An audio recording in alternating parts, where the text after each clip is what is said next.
استنى بس كده. فاكر انك شفت كل انواع الطيور في العالم؟ طبعا لا.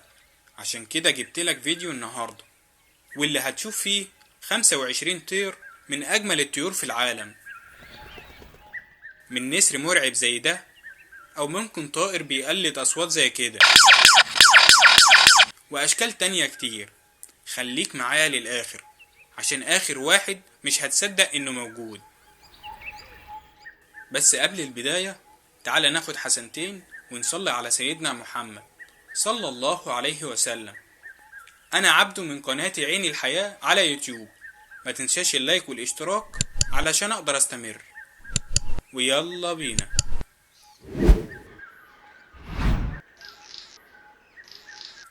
طائر عنده ريش أطول منه، بيعمل بيها حركات تلفت الانتباه، بيشد انتباهك بالعافية.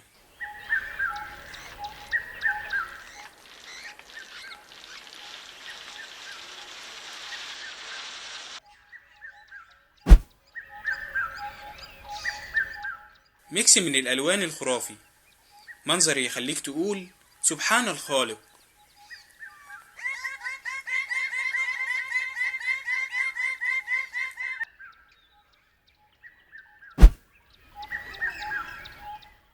الطائر ده بيعيش في أفريقيا، بيلمع زي الأحجار الكريمة، وده بيسبب انعكاس الشمس على ألوانه.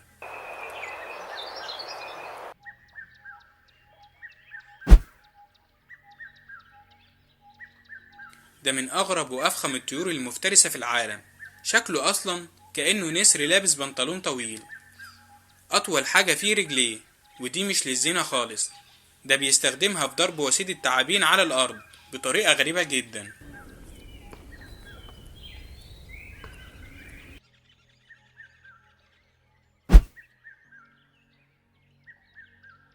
الطائر ده من رغم إن شكله خرافي، إلا إنه ريحته ما تقدرش تستحملها.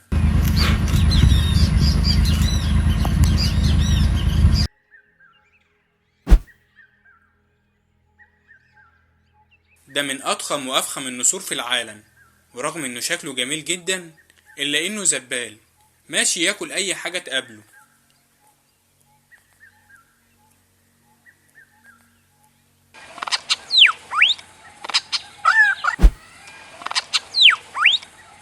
أما الطائر ده بقى، فعنده قدرة غريبة على تقليد الأصوات.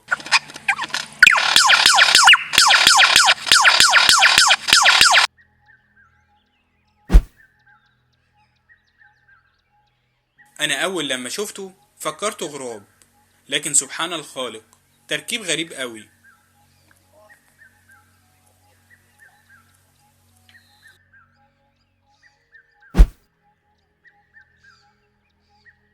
طائر لا بيطير ومش بطريق، طائر منقاره كبير قوي، والغريب إن مناخيره في أول المنقار.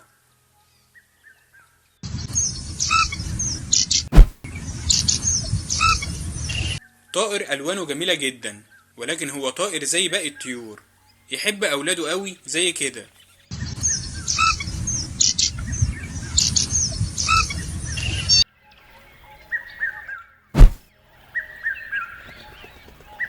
شيك في نفسه كده، محدش زيه في الشياكة.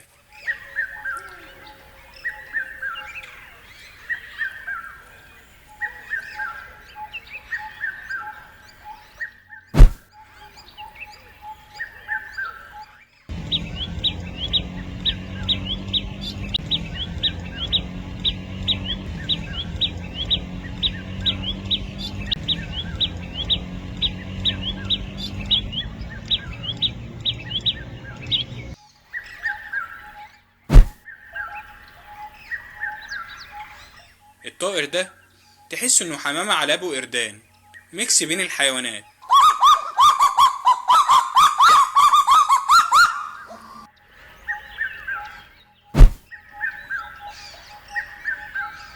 عمرك تتخيل ان دي حمامة؟ تخليك تخلص على الحمام اللي عندك في البيت من جمالها.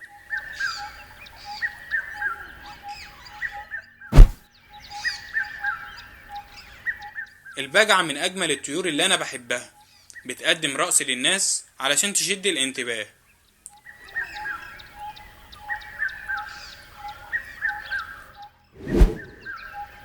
وفي النهاية كل اللقطات دي بتأكد لك إن فعلا في طيور عمرك ما شفتها، حيوانات من جمالها تخليك تتأمل فيها، من ألوان زاهية لميكسات خرافية، طيور أتمنى أعيش وسطهم.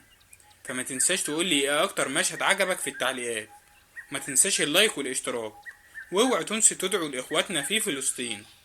رب الخير لا يأتي إلا بالخير. سلام.